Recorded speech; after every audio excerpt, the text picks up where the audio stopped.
کی عزت بڑھے گی، نہ سور کی عزت بڑھے گی، نہ کتے کی عزت بڑھے گی. اور ایسا کرنے سے سونا اور چاندی کی اہمیت گھٹ اور جائے گی، کم اور ہو جائے گی. اتنا قیمتی سونا کتے کے گلے میں پڑا ہوا ہے، تو سونے اور چاندی کی قیمت کو ہم گھٹانا نہیں چاہتے ہیں. قرآن و حدیث کی قیمت کو ہم گھٹانا نہیں چاہتے ہیں، ہم اس کو نیچے نہیں کرنا چاہتے ہیں. ہم چاہتے ہیں کہ یہ وہاں خرچ ہو جہاں اس کو اور زیادہ چمکتا ہوا نظر آئے، جہاں قرآن و حدیث کی عزت ہو اور احترام ہو، یہ میں وہاں خرچ کرنا چاہتا ہوں. میں نے اپنے جملوں میں بہت کچھ کہہ دیا. سمجھدار ہوگے تو سمجھ گئے ہوگے، نہیں سمجھدار ہوگے تو کوئی بات نہیں. ہم پھر بھی بچے ہوئے ہیں کہ چلو ہماری بات کو نہ سمجھا تو اچھا ہے. ہم نے جو کچھ کہنا تھا کہہ دیا. میرے پیارے ساتھیوں، یہ جیل کی سلاخیں اور یہ کچھ نہیں. اللہ کی قسم آپ کا ہنگامہ دیکھ کر تو مجھے لگ رہا تھا جیل میں بہت سکون سے تھا. آپ کے یہ حالات دیکھ کر تو مجھے لگا کہ بہت سکون سے تھا. میں ادھر بھی لڑائی ہوتی تھی، جھگڑے ہوتے ہیں، کرمنل لوگ، گنڈے لوگ ادھر بھی ہیں، لیکن ایسا ہم نے بدتمیزی ادھر بھی نہیں دیکھی، ایسی بدتمیزی ہم نے بھی نہیں دیکھی. اور آپ سے زیادہ عزت جیل میں ہوتی تھی. جب کچھ کرمنل گنڈے قسم کے لوگ مرڈر جو آئے کر کے جب وہ لوگ آپس میں لڑتے تھے تو فیصلہ ہم ہی سے کروایا جاتا تھا. مولانا صاحب فیصلہ کرو، ہم دونوں میں کون سچ ہے، ہم دونوں میں کون صحیح ہے. ارے آپ کیا عزت کریں گے یار، آپ سے زیادہ عزت تو جیل کے وہ مرڈر کرنے والے، وہ قاتل لوگ بیچارے جو آجیون سزا بھگت رہے ہیں، عمر قید کی سزا بھگت رہے ہیں، وہ لوگ ہماری کرتے تھے. ہمارا اور آپ کا پاس کیا ایمان ہوگا جب ہم چند لوگوں میں باتیں کرتے تھے قرآن حدیث کی، جب وہاں بیٹھ کر وقت پاس نہیں ہوتا، ٹائم پاس کرنے کے لیے جہاں ایک دو حدیث سناتے تو آپ سے زیادہ غیر مسلم وہاں میری باتیں سننے کے لیے بیٹھ جاتے تھے اور جمع ہو جاتے تھے کہ چلو مولانا صاحب کی باتیں سنیں، ان کی گفتگو سنیں. یہ وہی مولانا ہے جو ٹی وی پر دکھایا گیا میڈیا نے اور یہ ہمارے پاس چلے آئے. مطلب وہ لوگ بھی ٹی وی میں دیکھ رہے تھے. آج کل تو جیلوں میں ٹی وی بھی ہوتی ہے نا، آپ کو معلوم ہے. جو لوگ جیل میں گئے ان کو اچھی طریقے سے معلوم ہے. آپ کی بستی کے بھی 4-5 آدمی تھے ہماری جیل میں، آپ کے کٹیار کے بھی لوگ تھے. میں نے ان سے پوچھا تم کس جرم میں آئے ہو، تم نے کیا قصور کیا؟ بولے اے ٹی ایم سے پیسہ چوری کرتا تھا، اے ٹی ایم سے پیسہ نکالتا تھا. واہ رے لوگ کتنے اچھے کام میں گئے تھے. دھوکہ دے کر اے ٹی ایم کا نمبر لے کر پیسہ نکال لیا. ہاں صاحب آپ کا کوئی ابھی او ٹی پی آئے گی، دیجیے آپ کا 25 لاکھ روپیہ نکلا ہوا ہے، ابھی آپ کے اکاؤنٹ میں ڈالا جائے گا. ابھی آپ وہ 12 انک بتائیے، وہ 16 انک بتائیے جو آپ کے وہ بیچارہ بھولا بھالا آدمی لکھاتا چلا جاتا ہے. اس میں پکڑے گئے وہ 4-5 آدمی بیچارے اے ٹی ایم کی چوری میں پکڑے گئے. میں نے ان سے پوچھا ارے تم تو، بولے ارے مولانا صاحب ہم تمہارے جلسے میں گئے تھے. ہم نے کہا تم کس میں آئے ہو؟ کہا وہ چوری کرتا تھا، پیسہ نکالتا تھا اے ٹی ایم سے. ہم نے صحیح بات ہے کہ ہاں. ہم نے کہا چلو بیل ہو جائے گی، چھوٹ جاؤ گے، 1-2 مہینے میں تم چلے جاؤ گے، اب کیا کرو گے؟ کہا کہ پھر یہی کام کریں گے. بڑے ضدی ہوتے ہیں یار، اور خاص طور پر پتہ نہیں آپ لوگ کس مٹی سے پیدا کرے، پھر وہی کام کروں گا. ہم نے کہا تمہیں سمجھانا بیکار ہے، لیکن سنتے بیچارے وہ بھی تھے میری باتیں. جب ادھر بھی سنتے تو ادھر بھی سنتے تھے. تو میرے بھائیوں، چند بنیادی چیزیں ہم آپ کے سامنے رکھیں. آپ لوگوں کی دعاؤں سے میں باہر آیا، اور ابھی بھی تم بھی بنا رہے ہو ویڈیو؟ نہیں رکو، بنا رہے ہو؟ کون سا چینل چلاتے ہو؟ بتاؤ بیٹا، بتاؤ.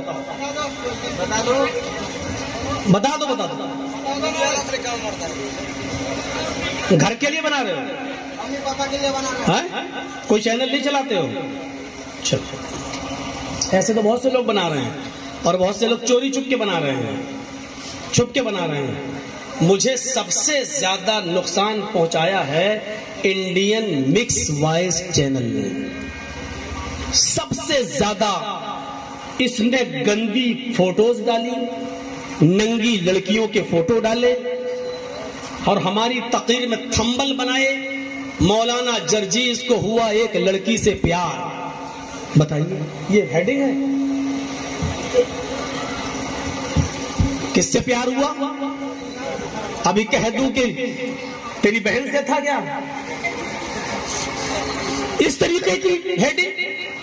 میں نے ایک تقریر میں کہا کہ کسی بھی عورت کو اگر اس کا شوہر اپنی بیوی کو اپنی ضرورت کے لیے بلائے، یہ تقریر میں نے کی، تو بیوی کو منع نہیں کرنا چاہیے، اپنے شوہر کے پاس فوراً آنا چاہیے۔ یہ اللہ کے رسول نے فرمایا کہ کوئی بھی عورت اپنے شوہر کو اپنے جسم سے نہیں روک سکتی اگر وہ تندرست ہے، صحیح ہے اور وہ بیمار نہیں ہے تو۔ یہ میں نے ایک حدیث کا مسئلہ بنایا۔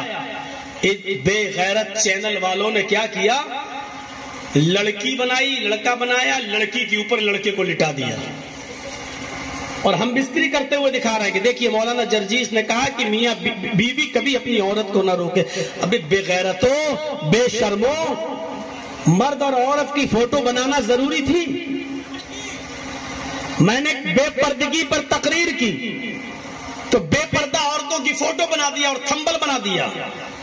میں نے آج لڑکیوں کے شارٹ کٹ پہ تقریر کی کہ آج کے پہناوے یہ، تو تم نے ننگی لڑکیوں کے فوٹو بنا دیے تاکہ لوگ دیکھیں کہ اس تقریر میں کیا ہے۔ میں نے کہا کہ آج فلاں جگہ پر گورنمنٹ مسلمانوں پر ظلم کر رہی ہے، آپ نے اس جگہ کے مکھ منتری کا نام بنا دے دیا اور آپ نے اس کے ساتھ میری فوٹو لگا دی۔ میں نے کہا کہ ہندو دھرم کے اندر بھی پردہ ہے تو آپ نے اس پہ لکھ دیا ہے، کیا لکھا ہے کہ قرآن میں لکھا ہے سیتا بھی پردہ کرتی ہے۔ بتائیے ہم بول رہے ہیں کیا اور آپ تھمبل بنا رہے ہیں کیا؟ اور ان تمام چیزوں کی کٹنگ کر کے میڈیا والوں نے جو دکھائی، اور اس کے بعد جو ہمیں فوراً اندر کسٹڈی میں لیا تو بچنے کا کوئی راستہ نہیں تھا۔ ہمارے پاس خبر آئی کہ آج آپ کے خلاف فیصلہ آنے والا ہے، 1 گھنٹے کے اندر اگر آپ بھاگ سکتے ہو تو بھاگ جاؤ۔ میں نے کہا کوئی مطلب نہیں ہے بھاگنے کا، بھاگ کے آدمی کہاں جائے گا، وہ بھی یو پی میں۔ اگر ہم بھاگ بھی جائیں تو کہاں جاتے بھاگ کر؟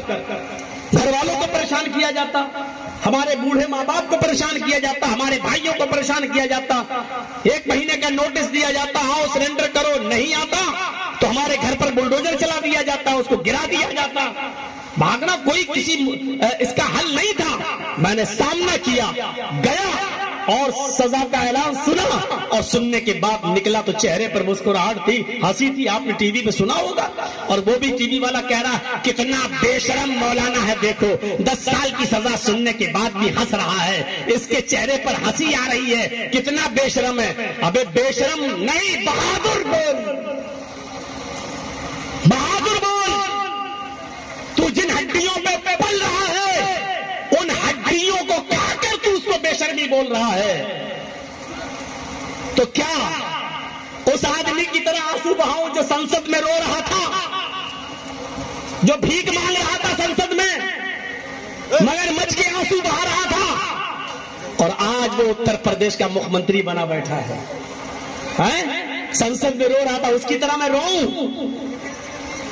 جب کسی نے کہا مولانا صاحب 10 سال کی سزا، میں نے کہا یار 10 سال کے 2 چناؤ ایسے کاٹ کے نکل جاؤں گا جیسے پتہ نہیں۔ میڈیا والے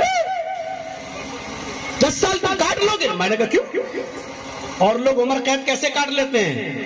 لیکن اللہ کا شکر ہے کہ 5.5 مہینے میں ہی ہم نکل گئے، اور پہلے نکل جاتے، لیکن چونکہ پوری لابی لگی ہوئی تھی، پوری لابی، اس نے ہمارا کرمنل ریکارڈ منگا لیا اور 3 مہینے کی ڈیٹ مانگ لی سرکاری وکیل نے۔ سرکاری وکیل تو جانتے وہ یوگی مودی کی بات کریں گے، اس وکیل نے کرمنل ریکارڈ مانگ لیا، یعنی یہ آدمی بہت ڈینجر ہے، ہمیں پورے ہندوستان میں کتنے اس کے اوپر مقدمے ہیں، ہمیں ٹائم دیا جائے، اس کے اوپر اس مقدمے کی لسٹ ہم منگائیں گے۔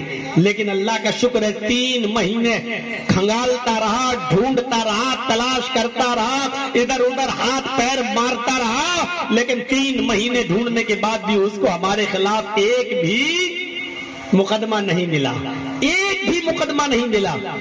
پھر جج نے اس کو ڈانٹا بھی، 5 مہینے کے بعد جب ہماری فائل جب نمبر پہ آئی تو اس نے کہا صاحب ٹھیک ہے آپ ان کو بیل دے رہے، لیکن یہ تو باہر نکلیں گے، دنگا کریں گے، فساد کریں گے۔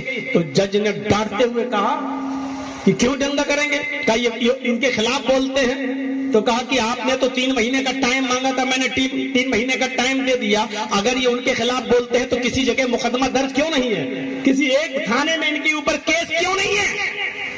لاجواب ہو گیا، کوئی جواب نہیں تھا. تب جج نے ڈانٹتے ہوئے ان کو کہا خاموش رہیے، جو کیس ہے اس پر بحث کیجیے، آپ جو کیس ہے ہی نہیں اس پر بحث کیوں کر رہے ہو؟ کہا صاحب یہ پھر دنگا کریں گے. تو جج نے کہا جب دنگا کریں گے تو پھر پکڑے جائیں گے، پھر آئیں گے، تب دیکھا جائے گا، ابھی تو کوئی کیس نہیں ہے ان کے اوپر. تب اس نے جا کر 15 دن کے لیے ہماری فائل اپنے پاس رکھی کہ اچھا ٹھیک ہے میں اس کو غور سے پڑھتا ہوں. اور غور سے پڑھنے کے بعد اس نے کہا کہ لگتا ہے پوری فائل پڑھنے کے بعد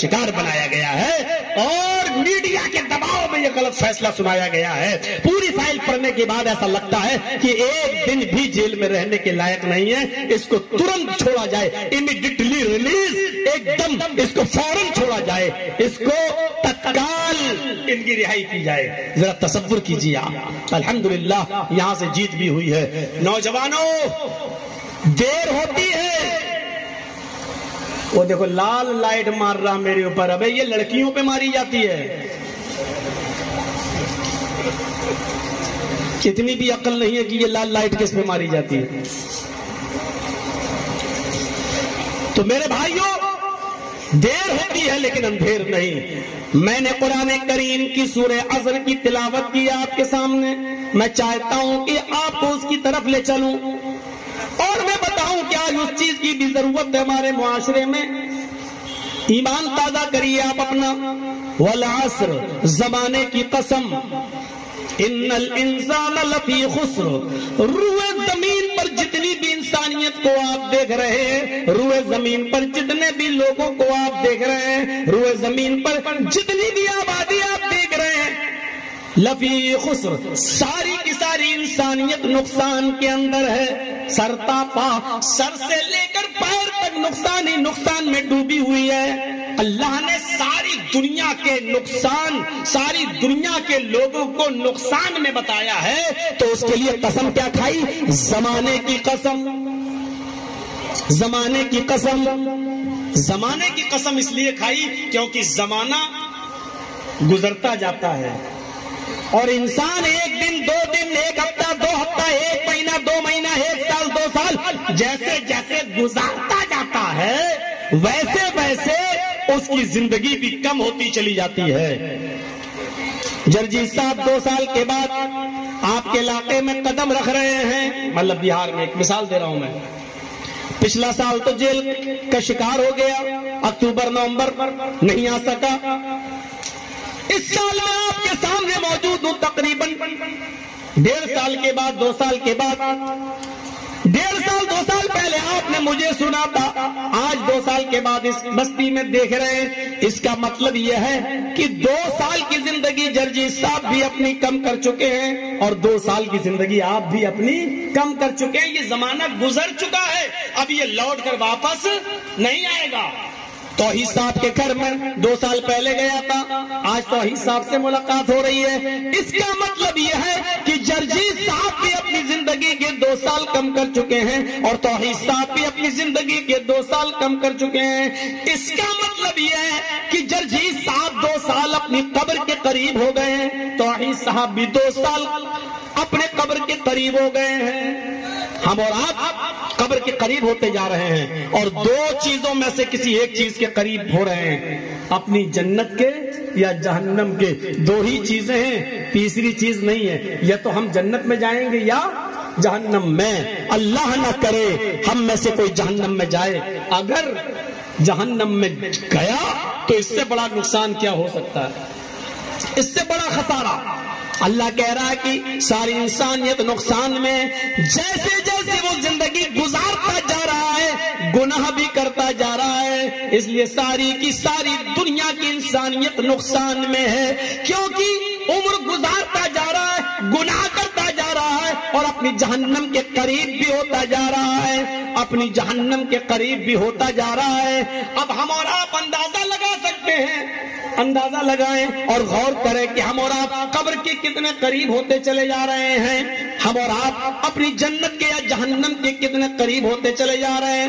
الا الذین آمنوا وعملوا الصالحات، فرمایا جو لوگ ایمان لائے اور جنہوں نے عمل صالح کیے. جو لوگ ایمان لائے، جنہوں نے عمل صالح کیے، یہ لوگ قیامت کے دن نقصان میں نہیں ہوں گے۔ وتواصوا بالحق وتواصوا بالصبر، جو حق کی وصیت کرتے رہے، حق کا علی الاعلان ڈنڈے کی چوٹ پر حق بات کہتے گئے، اور حق بات کہنے میں جو پریشانیاں اور دشواریاں آئیں ان پر صبر کرتے گئے۔ دو چیزیں بتائی ہیں، ایمان اور عمل صالح، دونوں ضروری ہے۔ ایمان ہوگا تو عمل صالح بھی، عمل صالح ہوگا تو ایمان بھی۔ ایمان ہے عمل صالح نہیں تو بیکار، عمل صالح ہے لیکن ایمان نہیں تو بیکار۔ دونوں چیزیں ہونی چاہیے۔ جیسے موبائل ہے تو سم، اور سم ہو تو موبائل۔ اگر موبائل ہے اور آپ کے پاس سم نہیں ہے تو بیکار ہے، آپ کا موبائل کام نہیں کرے گا۔ جرجیت صاحب نے یہ ایپل کا موبائل خریدا ہے، نہیں ایپل کا، ایک مثال دے رہا ہوں، 1 لاکھ روپے کا موبائل خریدا ہے، اب کان میں لگا کے کہہ رہے ہیلو ہیلو، اب موبائل والے سے کہہ رہے پکا دے اپنا موبائل، کیسا دیا؟ اس میں تو آواز ہی نہیں ہے۔ ارے 1 لاکھ روپے کا موبائل لے رہے ہیں، نہ باپ سے بات ہو رہی، نہ ماں سے بات ہو رہی ہے، نہ دلی نہ بمبئی کہیں بات ہی نہیں ہو رہی ہے۔ کیا کہے گا، پاگل ہو کیا؟ 1 لاکھ کا موبائل لیو تو کیا ہوا؟ اس میں سم تو ڈالو، سم تو ڈالو۔ اچھا 1 لاکھ کا موبائل بھی لوں پھر سم بھی ڈالوں تو فائدہ کیا اس موبائل کو اتنا مہنگا خریدنے کا؟ اب آپ نے سم لے لی، اچھا سم سے بات ہوتی ہے، ہاں اب آپ نے سم لے لی، سم میں 50,000 روپے کا بیلنس بھر دیا، 1 لاکھ روپیہ بیلنس بھر دیا، اب آپ سم کو کان میں لگا کے کہیے ہیلو ہیلو ہیلو، ارے بھائی آواز تو نہیں جا رہی ہے، 1 لاکھ روپے بھی ہم نے سم میں ڈال دیا۔ وہ آدمی کیا کہے گا، پاگل ہو کیا؟ سم میں پیسہ ڈال دینے سے کیا آواز چلی جائے گی؟ اس سم کو موبائل میں تو ڈالو۔ تو پتہ چلا کہ موبائل کے لیے سم ضروری ہے اور سم کے لیے موبائل ضروری، ایمان کے لیے عمل صالح ضروری اور عمل صالح کے لیے ایمان ضروری۔ آپ چاہے کتنی نماز پڑھیے، اگر اس کے اندر اخلاص نہیں ہے تو نماز بیکار۔ چاہے کتنے روزے رکھیے، اگر روزوں کے اندر اخلاص نہیں تو بیکار۔ کتنے بھی صدقہ اور زکات دیجیے، اگر ان کے اندر اخلاص نہیں ہے تو بیکار، تو بیکار۔ لیکن اگر اخلاص ہے تو کمیاں بھی اللہ رب العالمین برداشت، اللہ رب العالمین معاف کر دیتا ہے اگر اخلاص ہے تو۔ صحیح بخاری کے اندر ایک واقعہ آیا ہے، ذرا سنیے گا۔ صحیح بخاری کے اندر ایک واقعہ آیا ہے، اس واقعے کو سنیے۔ بنی اسرائیل میں ایک شخص تھا، وہ رات کی تاریکی میں صدقہ لے کر نکلا۔ وہ چاہتا تھا کہ میں داہنے ہاتھ سے دوں، غریب کی مدد کروں اور بائیں ہاتھ کو خبر نہ ہو، اس طریقے سے مدد کروں کہ داہنے ہاتھ سے دوں اور بائیں ہاتھ کو بھی خبر نہ ہو۔